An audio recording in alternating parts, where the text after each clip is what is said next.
G'day, Johnny G, Naked Racer Motorco. Welcome back. Today we're just going to talk. We've done a lot of videos. We've done a lot of reviews on different bikes. Today we're going to do some more, but we thought we'd just sort of have a bit of a walk around.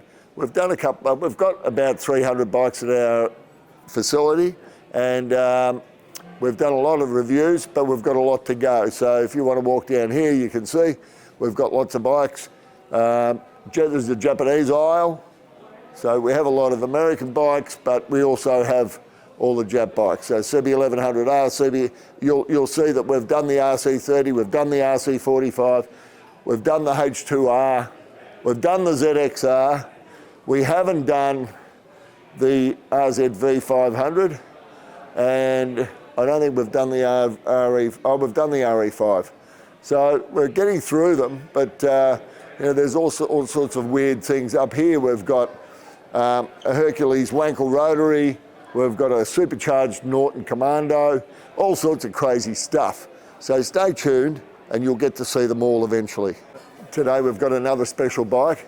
It's a CX500 Turbo. Let's go out and have a look at it. Here she is in all her glory. So they made the Honda CX500 Turbo in 1982. Honda made a bold move. All the Japanese manufacturers were looking at making turbocharged bikes.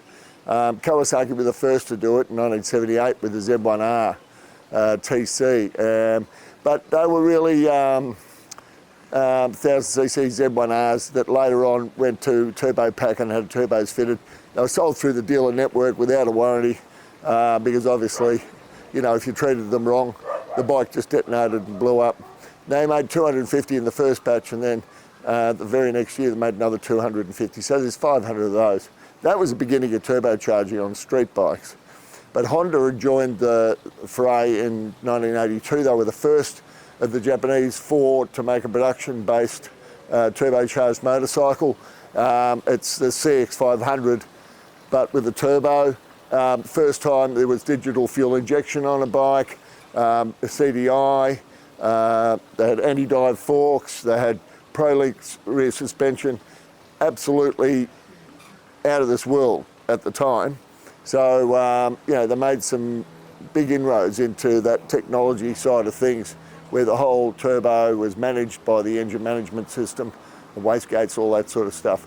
So the engine is a turbocharged, water-cooled, transverse V-twin, 80-degree V, and the turbo sits between the cylinders right at the front of the engine. And you can see it's got a tubular chassis, it's got the track front suspension, anti-dive system, and it's also got the Unitrack at the back, which is pretty cool. See, monoshock. The fairing's good, the bike's very comfortable to sit on. You sit in a very comfortable position, your hands are right in front of you, you've got a nice high screen, great for touring, and they were really great for touring, the CX500. Now with the turbo, it's woken it right up and it's got some horsepower, and it puts a grin on your face straight away. So as you can see, it's got a shaft drive, it's got electronic fuel injection, triple discs, the rear one is vented. So it's a 498cc engine. You can see it's got a shaft drive, final drive, Comstar wheels, triple disc brakes, electronic fuel injection. It's just got all the tech in it right there. So also the dash or the instrumentation on this bike is semi-digital, which is pretty high tech. So you can see up here, you got your turbo boost gauge, you got a digital clock, and that was the start of that sort of thing. Now this bike initially, I got it out of the US for a customer in Sydney. It's been in his collection for a long time, and he decided to move a few bikes on. I wasn't shy in coming forward to grab it, because where do you find one of these with 5,000 original miles on the clock? Absolutely beautifully presented. You might see in the photos we've got a cracked indicator or broken indicator lens. They are unobtainium. You cannot buy them for love of money. I had the bike shipped from a bike show that we lent it to a bike show, and the truck driver broke the indicator. It's tragic. I believe I might be onto one. I pray to God I am, because you can't just go out and buy something like that.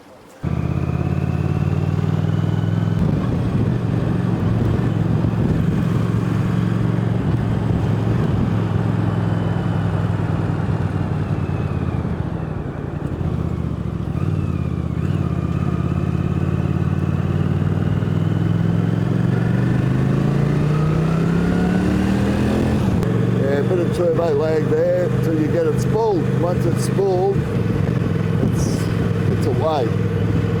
The dash layout is just so beautiful. It's so colourful. It's all orange day glow, so bright, and it looks like it was made yesterday, honestly. This bike is so good. 5,000 original miles, American import, along with the CX650 turbo that I have.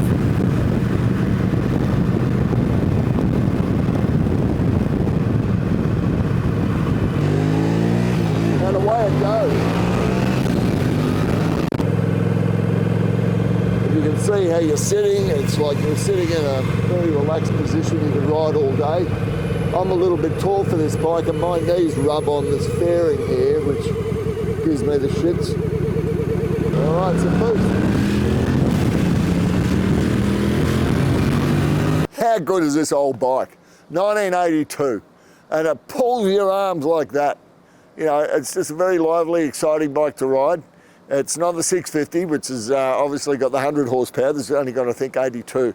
But still a very exciting bike. Honda had all the tech on this: digital fuel injection, monoshock, turbocharged, just fabulous. And 43 years old. I mean, incredible. Honda, go Honda. All right. Thanks guys for watching. Okay, remember to like, follow and share, turn on your notifications and hit that subscribe button. We'll see you in the next one.